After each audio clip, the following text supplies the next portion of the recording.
আমরা আপনাদের উদ্দেশ্যে বলতে চাই, আপনাদের প্রশাসন বন্ধ করেন।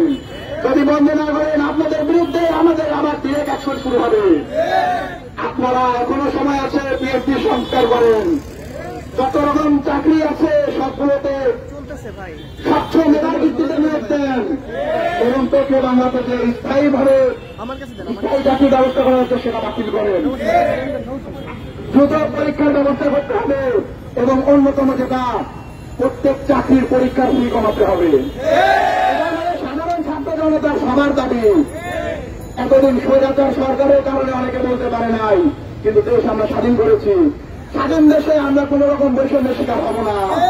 আমরা দৃঢ়ভাবে সেটা মোকাবিলা করব। আমরা সবাই পাশে আছি তো। আমাদের প্রথম বিক্ষোভ মিছিল আজ করে শুরু হয়েছে, এটা চলমান থাকবে যতদিন পর্যন্ত আমরা বৈষম্য থেকে মুক্ত না হব। ছাত্র সমাজ কোন নতুন ধরনের বৈষম্য মেনে নেবে না।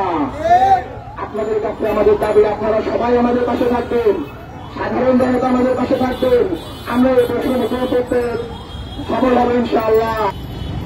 আমাদের 13 দফার মধ্যে প্রথম দফা হচ্ছে পিএসসি চেয়ারম্যানের অপসারণ সহ পিএসসি পুনর্গঠন করতে হবে। দ্বিতীয় দফা হচ্ছে 43তম বিসিএস প্রিলিমিনারি পরীক্ষার প্রশ্নপত্রের পুনঃতদন্ত করে ব্যবস্থা নিতে হবে ও পিএসসি সংস্কারের জন্য স্বতন্ত্র কমিশন গঠন করতে হবে। তৃতীয় দফা প্রশ্নপত্রের সঠিক তদন্ত করে জড়িতদের আইনের আওতায় আনতে হবে। চতুর্থ দফা চাকরির আবেদনটি কমিয়ে আনতে হবে। নবম গ্রেডে 200, দশম গ্রেডে 150 এবং অন্যান্য গ্রেডে 100 আনতে হবে।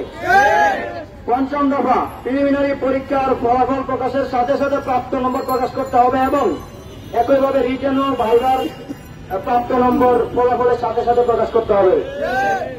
ষষ্ঠ দফা ভাইভার নাম্বার 50 কমিয়ে আনতে হবে এবং ভাইভার পূর্বেই ভাষা বাংলা না ইংরেজি সেটা পছন্দের সুযোগ থাকতে হবে।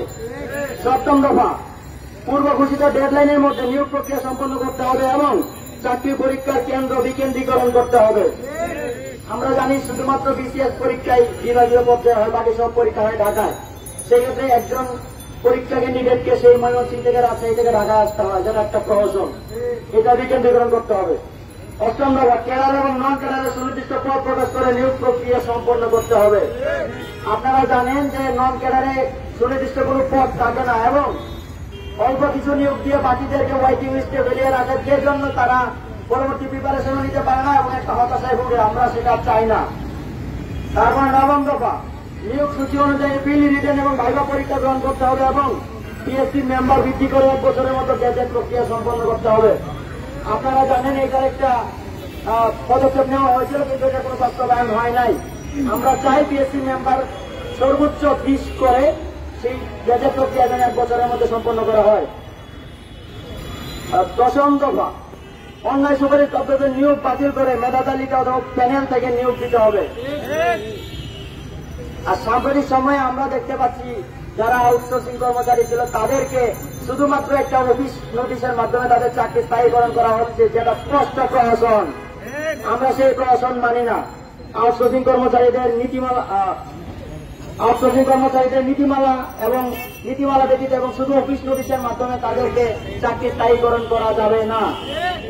তারপরে 12তম দফা মন্ত্রণালয়ের সকল নিয়োগ স্বচ্ছতার ভিত্তিতে প্রক্রিয়া সম্পন্ন করতে হবে এবং 13তম দফা